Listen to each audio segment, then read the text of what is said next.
Hello, everyone, and welcome back to the Showing Up to Life podcast and YouTube channel.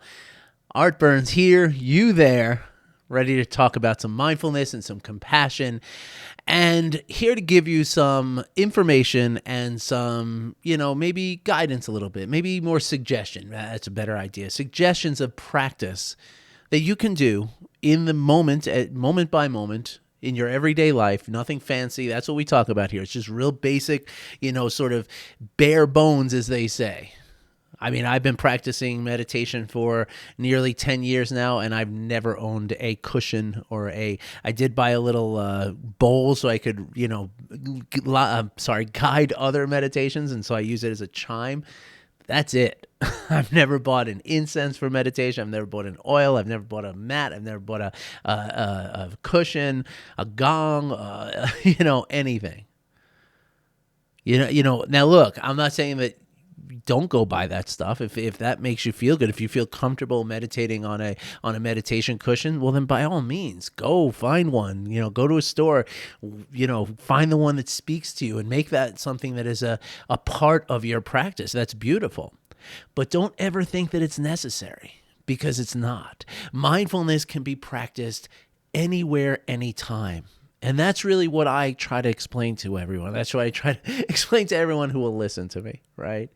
That it's sort of, that what we talk about in meditation circles, right? We talk about practice, and then we talk about off the cushion practice, right? I don't see a distinction between the two. And I'm not alone. Just put it out there. But anyway, so that's what we talk about on this podcast. So welcome if this is your first time listening or watching on the YouTube channel. Welcome, and I hope that you gain something out of this podcast. I really do. Like there's so many other people who tell me all the time, and I just want to tell all of you who are coming back again. Here I am. It's about 4:15 on Friday afternoon, which is my Wednesday. I don't have off tomorrow, and usually by 4:15. There's no way I'm recording a podcast and YouTube channel. I just don't do it this late, And these days what I'm trying to do is be more intentional and challenging some of those, kind of sort of blanket comments or blanket sort of rules of thumb, if you will, such as I don't do podcasts in the afternoon. Okay. Why? Or better yet, and actually here's a really important thing, because I just said that kind of as a joke, right? But for a lot of you listening, you might, your instinct might be to kind of focus on that question, why? Let me try to figure out what it is that makes me do this, right? The problem with that is that by asking that question, right, it's usually no more than a coin toss as far as the odds of whether you will actually find the answer to that question. And the problem with that is when you ask a question that you can't get an answer to, it's not like your brain is just like, okay, I'm just going to let it go, right? It doesn't happen that way. Your brain is going to actually become, your brain is going to enter into the stress response ultimately as it tries to find the answer to that question. So instead of asking the question, why I'm doing these kind of things, or why I don't do a podcast and YouTube recording in the afternoon, instead, I'm going to just try and see what happens, right? Because that's the other thing about asking why. You're the one that's answering it. So you're just going to come up with what you know. And oftentimes the answer is in what we don't know. And there's much more that we don't know. There's much more that we don't even know we don't know than there is that we know or we know we don't know. That's always a tongue twister. So here I am at 4:15 Friday afternoon recording a podcast episode. And so I hope you're enjoying it. So I wanted to follow up on what we talked about yesterday. Okay, yesterday I talked about, and by the way, I'm starting to feel the rhythm. And again, I can't thank all of you enough. I mean, so many of you have sent me messages and emails, and even on my Patreon, I see I'm really bad at finding my way around Patreon, but there was a lot bigger payment this month. So somebody gave me a Christmas bonus, and I can't tell you how much I appreciate that. right? For somebody with 2 kids, Christmas is a tough time. And so I really appreciate it. And all of the warm outreach that I've gotten, all the support and people telling me don't worry about recording every day and don't get burned out and it's okay if it's once a month even, don't worry about it. I've heard so many of those messages and I appreciate it so very much. And it's interesting, right? When I finally let go of the idea that I have to do it every day, right? And then I got approval from enough of you to feel like, okay, I'm not going to lose my audience. I'm not going to lose my vibe. I'm not going to like waste my time or whatever it is, right? Now all of a sudden I feel impulsive. I feel motivated to do, not impulsive, but motivated to do the podcast every day again. And we'll see. I mean, I'm not guaranteeing anything. Probably Sundays I'll still miss because Sundays I have like 5 meetings and somebody just asked me for another meeting today. So it's, Sundays are probably still going to not be a podcast day. So we'll see what happens.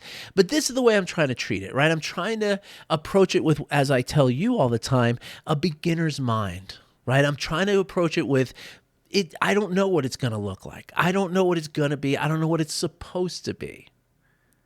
But I do have one really cool announcement. I'm glad I just remembered this. I think possibly tomorrow, actually, I'm going to record an interview with someone who is maybe an unlikely guest on this podcast, actually. This is somebody who I've known for a very long time. Not very well. We've, kind of circulated in each other's sort of orbits here and there, not real close or anything. My wife is kind of close with her more than I am. But anyway, Shannon Brandt is going to come in and do an interview remotely. She's in New York. I'm in Colorado. She's not coming in anywhere, but we're going to do an interview because she Shannon is much more mystical than what you find here on the Showing Up to Life podcast and YouTube channel. She's she's a medium and she's magic, right? She's into the magic. But the really interesting thing, and this is why I'm really excited for this conversation, even though it's maybe not something that all of us, because I'm one of you, right? We're here together and we probably wouldn't resonate with most of the things that she's talking about in the way that she's talking about necessarily. But the messages that I see her posting on Facebook, it's like I could be saying it, right? She talks about love. She talks about compassion. She talks about authenticity. She talks about acceptance. She talks about not having expectations. Does that sound like someone you know? So I thought it'd be a really fun sort of exercise to have this chat from like the science kind of guy to the magic kind of girl, and we'll see what happens. So anyway, that could happen tomorrow. It might happen next week. We'll see. But anyway, back to business. So today I wanted to talk about this, what we talked about yesterday, or the flip side of what we talked about yesterday is really what I want to talk about with you today, because so yesterday what we talked about is how, I told you the story about how, my trauma response, gets triggered, with a 20-year-old kid at Chipotle, right? When my daughter's quesadilla can't be made exactly the way she's been asked to make it, right? It's all my trauma, right? I told you this yesterday. I mean, I've traveled the world. I've been responsible for millions of dollars of budgets and managed 20 or more people at a time, right? I am well capable of managing an interaction at Chipotle with a 22-year-old college student who's just working at night to make ends meet, right? But yet it truly triggers me. And so yesterday what we were talking about is how the reason why, again, I'm going to remind you, the reason why this is so important is because so many such a large proportion, such a large percentage of our experience moment to moment throughout our entire lifespan involves interpersonal exchanges. It just does. I mean, we're social animals. As mammals, I've told you this before too, we are meant to connect to one another. We cannot not connect to one another. And so in all of these connections that we're having every day, you better believe that there's going to be times where we trigger each other, and that's what happens, right? And so yesterday, I talked about how when we see someone else being triggered, right, instead of a lot of times, like, somebody I follow on a little aside here, somebody I follow on TikTok, who's this really amazing person. If you're interested, send me an email and I'll try to figure out how to get her link or whatever. we comment on each other's stuff all the time, and so she posts about autism, and she's on the autism spectrum, right? And she made a post yesterday that just it really, like, it made my heart weep, honestly. She said that, the same people who say to her, "There's no way you're autistic," really, are the very same people who get mad at her, and that's the word she used, mad at her for not behaving the way that they expect her to behave. And so, you see, that's the kind of thing that I'm talking about, right? We do not know what someone is going through. We really never do, right? Unless this is somebody who's intimate in our lives, right? Like, if, just ask yourself, how many people would you share a medical issue you were having with? You would share it with some, but certainly not all, right? And so if you were struggling with this medical issue and you had a moment where you broke down over it, and it happens, believe me, what are the people around you who don't know about your medical condition? What are they thinking? Are they thinking, "Oh man, I wish she would get over herself," or "Oh man, talk about crybaby, talk about drama queen," right? And so that's where it's incumbent upon us to recognize when somebody is triggered around us in any way, whether it's crying or it's anger or it's clearly frustration or stress or anxiety or depression, whatever it is. When we recognize it, it's upon us to, in that recognition, to honor it, to give it the the word is escaping me, but the honor, the nobility, give it its due, which is to say, back the heck off. When we see somebody going through something, it's about supporting them, letting them know, "Hey, I see you. I see you're struggling." Offering some help, maybe, if not just feeling some compassion for them, just deep inside, just saying, "I hope that person's day gets better. I hope they feel better than what they're feeling right now," obviously. And so that's what we talked about yesterday. Now today, I want to talk about when other people piss us off. Okay. Now here's one of the things. Back up 1 second and talk about that situation where you're with someone else and you say something and they clearly are triggered by what you say, right? A lot of times what we say to ourselves in that situation is, "I made that person cry," or "I made them upset." That's not accurate.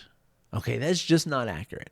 What you did was you somehow triggered something that was already in them.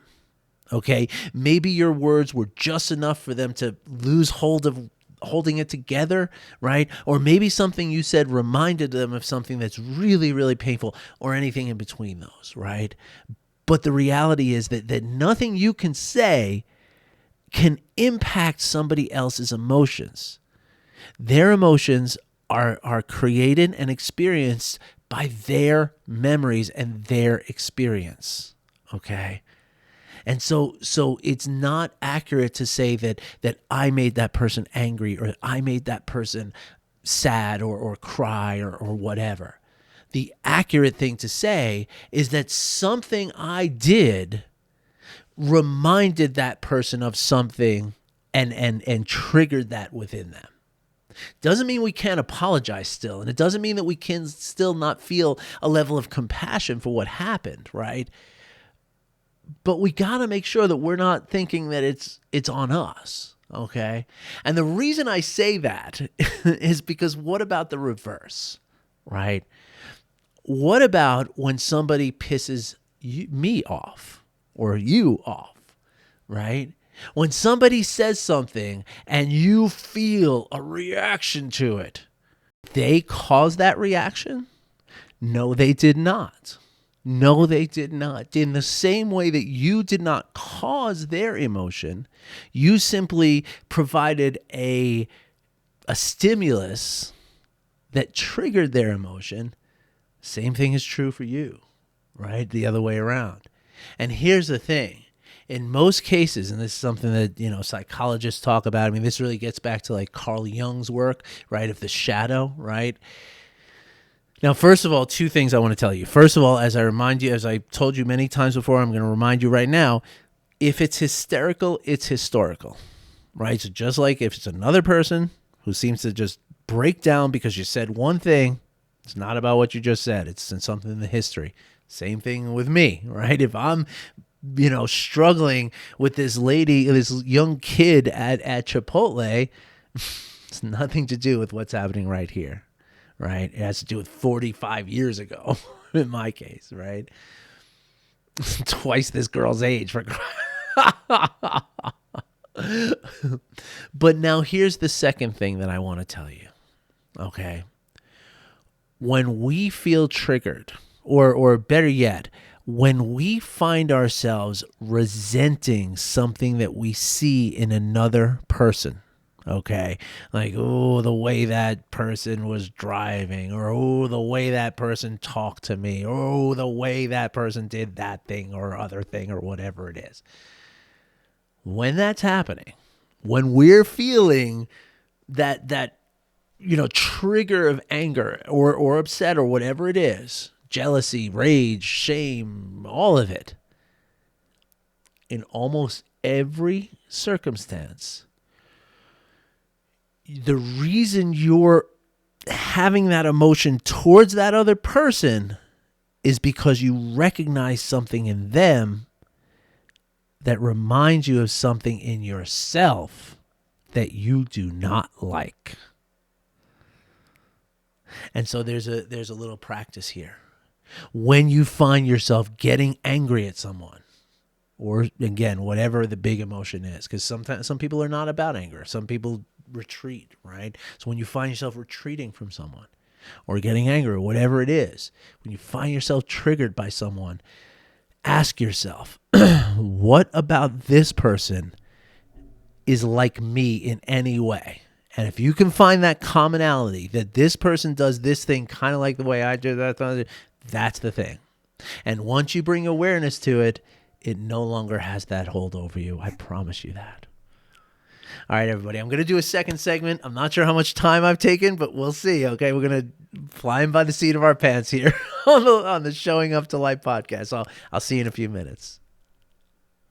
Segment number 2 on Friday, January 8th, 7th. I think it's the 7th today. Yes, the 7th, Friday, January 7th, segment number 2 of the Showing Up to Life podcast and YouTube channel. My name is Art Burns. I'm really happy to be here with you today. So what I want to talk about today is something kind of fun, and I have another fun little practice for you that you can use really, a lot. Okay. So you probably all noticed that I have this little candle over here, right? And if you're really perceptive, sometimes you might notice, and this is, I have to tell you this story real quick. There was a Harvard professor that did an experiment with his class at Harvard in the psychology department. And so what he did was he showed them a video of two teams playing basketball with each other, right? A team with white shirts, a team with red shirts. And he said, count up how many times the white shirts pass it to each other and the red shirts pass it to each other, or maybe one or the other. But anyway, he gave them something to focus on, right? And now these are Harvard psychology students, right? Doesn't get much more in terms of the aptitude of education, right? And so he, 5 minutes of the game went by or whatever, and he, stopped the video, and everybody, okay, what everybody come up with? And everybody mentioned, okay, 10 times here, 20 times there, whatever, all numbers. And the guy said, what about the gorilla? And everybody's like, what gorilla? There's a basketball game. He played the video again, and in the middle of the segment of this videotape, a person in a gorilla suit and a basketball uniform came out into the middle of the court, looked around, and walked back out the way that they came. And not a single student in the Harvard psychology department noticed the gorilla. So if you're very perceptive, even more so than a Harvard psychology student, you might notice that sometimes that candle right there that I'm pointing at finally, it goes out in the middle of a segment. Okay. Which is fine. I mean, I'm just like kind of keep an eye out for it, see if you ever notice it. um, but here's the thing, that candle means something. Okay. I do that because to me, it means that we're in session, kind of, right? Like when I'm in my work. So if I'm having a meeting with someone, or as I start to do a podcast, I either make sure the candle is burning or I light a new candle. Okay. Now it's a like a salt, like a rock salt kind of lamp, right? Like it's just a carve out of salt where a little tea light goes in there. So the little candles are just these little itty bitty, circle, little aluminum little circle with wax in it. That's vegan wax. It's not, no paraffin and stuff. So I'm staying healthy, of course. And the thing just, when it burns out, I just pop it out, throw it in the trash, and I pop a new one in, right? And so I keep a little trash can under my desk here, right? And so a lot of times, especially when I'm about to start I have full control over starting these videos, right? So I can always just light the candle. There's no hurry, right? But a lot of times what happens with my meetings with clients is I'll be like, I'll hear the ding dong on the Zoom channel, right? Saying, the person's here waiting to come in, and I'll notice that the candle's not lit. And so I very quickly have to go through the process of taking the old empty tray out and lighting it, putting it in, which is a little tricky because you have to light the candle first and drop it in a certain way or else it goes out and then you got to relight it. And of course that always happens when I'm rushing, right? So I try not to rush, right? But one of the things I tend to do is I take that little tin aluminum thing and I pinch it so it so it's a little smaller. And then I kind of just pitch it under the desk, right? Now, I can hear that many times I don't actually get it in the basket, right? And of course, look, I mean, if I had to, I could just, reach under, I could look, it's not a huge deal, right? But I can hear when I miss it. And of course, every week or so I get under and I clean up all this stuff that I miss.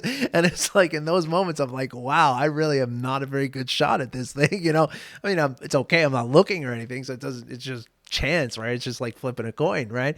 But the thing is that there's so many little things like that we do in our lives, right? Like how many times have you left the house and you realize now with the mask mandates back in effect here where we live, it's constant, right? It's like, oh, I forgot my mask. Oh, I forgot my wallet. Oh, I didn't bring the car keys, And in those moments, right? Or, oh, I missed the basket again, right? In those moments, in the past, what Art used to do was Art would take that opportunity and really be not so nice to Art. He would say, "Ah, oh, damn it. Really? You forgot the keys again? Really? Ah." And it could certainly get worse, right? Certainly gets worse. I mean, I told you about my, the way I learned to talk to myself, all of us, we learn to talk to ourselves the way that people talk to us when we were little, right? That's the way it goes until we bring awareness and learn to change that with self-compassion and mindfulness, among other ways. But my favorite is self-compassion and mindfulness. But, we start out, every one of us starts out the same way. We are going to mimic talking to ourselves the way that somebody else talked to us. So if you were like me, where your father literally used to call you stupid, generally speaking, I'm going to call myself stupid too.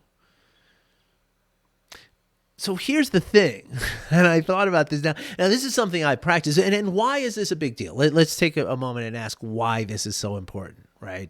Because some people might think, well, yeah, so, I mean, the old, oh, my parents spanked me and I turned out fine, right? Well, how fine? How are we defining fine exactly? Can we really look at the metrics together, right? Because we're not fine. None of us are fine. Right? None of us ultimately are 100% fine because we're all living in a world that's traumatizing. And that's the way it is, right? And so the best thing we can do in this world of trauma and difficulty and stress and emotional reactivity, the best thing we can do is to be kind to ourselves and support ourselves, because sometimes ain't nobody else going to support us for us, right? So sometimes the only thing we have is ourselves. But yet oftentimes we're bashing ourselves, right? But why, again, that's nice, Art, but why? Why is that so important? Well, let me tell you.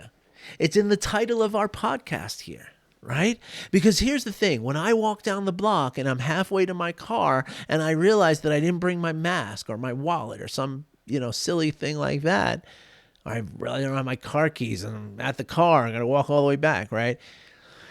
If I decide, or if I not decide, but if I allow myself to reflexively say, God darn it, Art, what's wrong with you? Right? And get mean on myself, right? Well, inside my brain, there's a certain reaction to that meanness, right? In my nervous system, there's a reaction to that meanness, right? I get afraid of it, right? Like I sense something is wrong. And so my brain goes on like alert, right? And as this goes on, there's a very high possibility that it actually triggers the nervous system, right? It increases us to a place of hyperarousal. And so, but even if it doesn't, even if it's just that momentary distraction of saying, damn it, Art, what's wrong with you? Two things. Number one, did my kids hear me say that? Did my kids hear the tone in which I said, I forgot my mask again? Stupid, right? And number two, because, they may or may not have heard me, and it will certainly, they will learn how to talk to themselves the way that I'm talking to myself and talking to them, because that's likely to be the same thing, right? Like the way I talk to myself is likely the way I'm talking to him and my kids, them rather. And so it becomes a cycle, right? But here's the thing, right? Let's say, for the sake of argument, they're not there, but they're in my house. And when I come back into my house and I'm in this place of anger at myself, and my son says, hey, Dad, question. The answer that I'm giving him is not coming from my core, my essence. The answer that I'm giving him, and of course it's going to be in varying degrees. Forgetting the car keys, not that big a deal. Maybe getting to the store and realizing you don't have your wallet, that might be a really big deal. That happened to my wife the other day, and she was beating herself up like no end. Like you would have thought like she can do nothing right the way she was talking about herself. So in that moment, if my daughter reached out to her and said, hey, Mom, I need to talk to you about something, she ain't getting the full thing. Hopefully she'll get enough. We manage, we do what we can, of course, but she's not able to show up. She's not able to be 100% present. Not in that moment, she's not. Not until everything comes back down from that hyperarousal. And so here's a little trick, okay? And this is now, again, the mindfulness practices that we talk about are not to be replaced by these little kind of tricks that I talk about, right?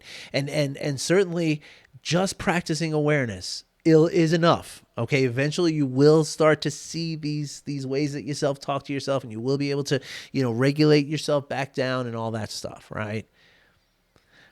But in the short term, this is just something fun. And this is just a way that you can kind of look at things all the time, right?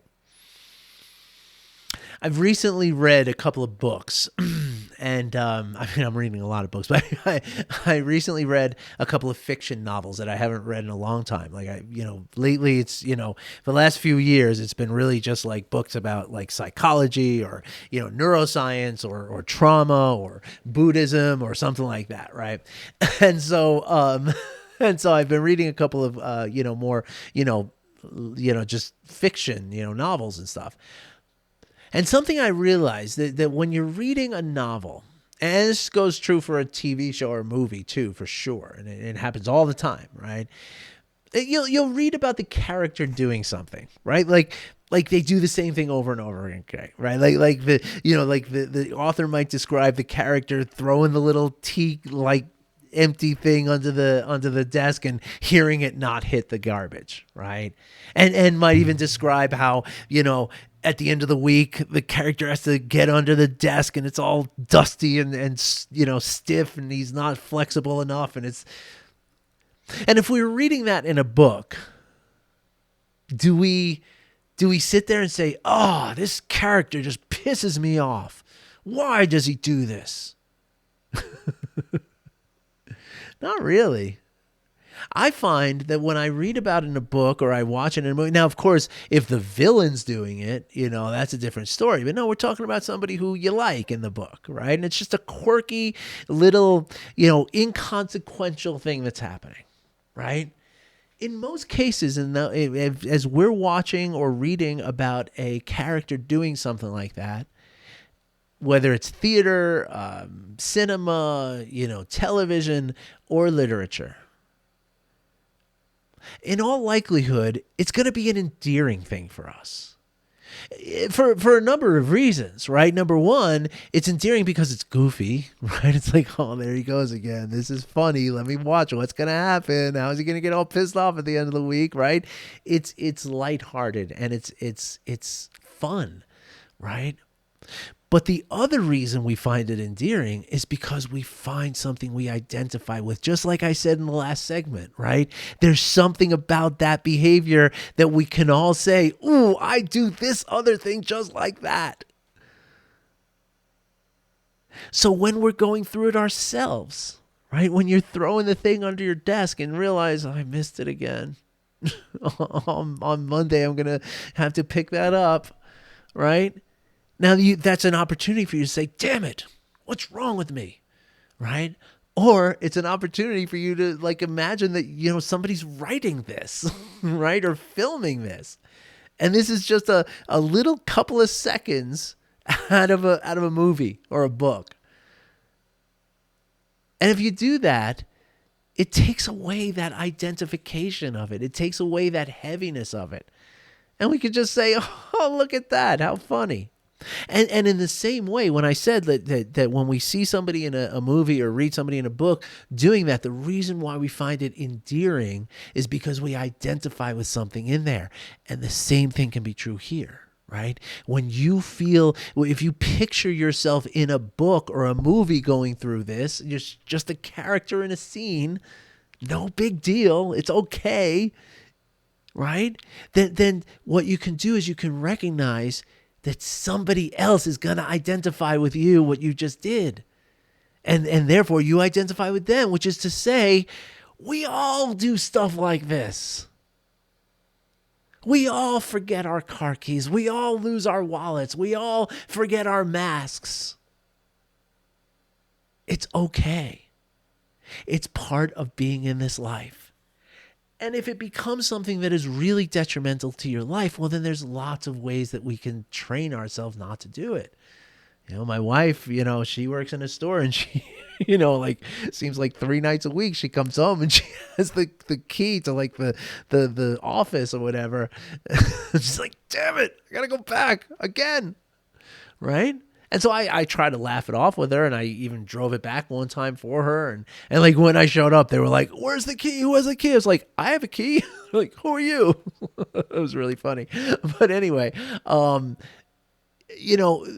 idea though is that so what did we do, right? I helped her, but again, this is what I'm talking about, right? Because she felt so much rage and resentment for herself being so stupid. I gotta drive 15 minutes back to work now.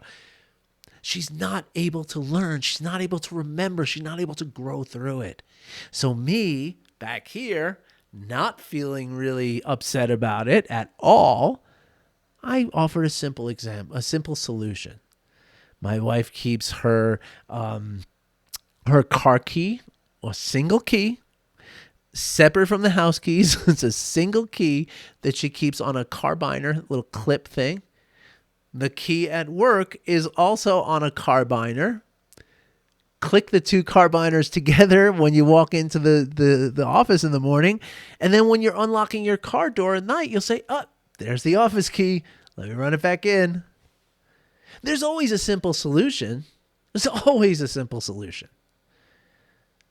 But the point is that most of these things are not worth a simple solution, right? It's not worth me taking the time to train myself on not throwing. I don't care enough. It's okay.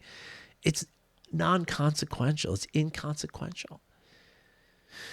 As long as I'm not beating myself up over it, right? Am I right? All right. So as you know, there's another really great, well, maybe you don't know, but in addition to this way of just sort of looking at ourselves as sort of a character in a book or a movie, right, that helps to just sort of let go of the seriousness of all this, right, because it's not that serious. There's also a great self-compassion practice that you can do in any given moment, right? So when you find yourself in that moment of beating yourself up over something, right, if you can remember 3 steps. Number 1, just pause for a second and say, you know what, this is really hard for me right now. Might not be hard for everybody, but this is hard for me right now. Second step, when we feel that we screwed up with something, right? When we're beating ourselves up over it, we have this sense that we're the only person who ever loses our car keys, the only person who ever forgets our mask. But the difficulty and the struggle that we're feeling in this moment is felt by all humans on some level or other. It does not isolate us, it connects us. So the second step of this practice is to recognize that connection in your fallibility. Right? Your connection in your fallibility to the rest of humanity.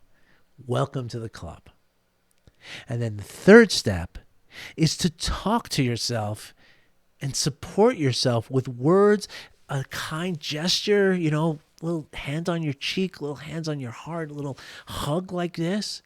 And then talk to yourself as though you were talking to somebody else who was going through something, because we're always nicer to everybody else. If you want to learn more about that, I'm going to put a link in the description. You can book a very free call with me, very free. I mean, completely free. And it's 45 minutes. It's sitting there with your name on it. And I'd be happy to go over this practice and talk about anything else that's up with you. All right? And how mindfulness and compassion practices can help with what's up with you. All right? And believe me, there's no shame in something being up with you. Because something's up with me, something's up with the other few hundred people who are watching this video right now. There's something up with all of us at some point. So don't feel shame, but just learn how to accept it. That's all it is. All right, everybody. Thanks a lot. I wish you well. Hopefully I'll see you tomorrow. Might be next week. We'll see. All right. Wishing you well. Take care.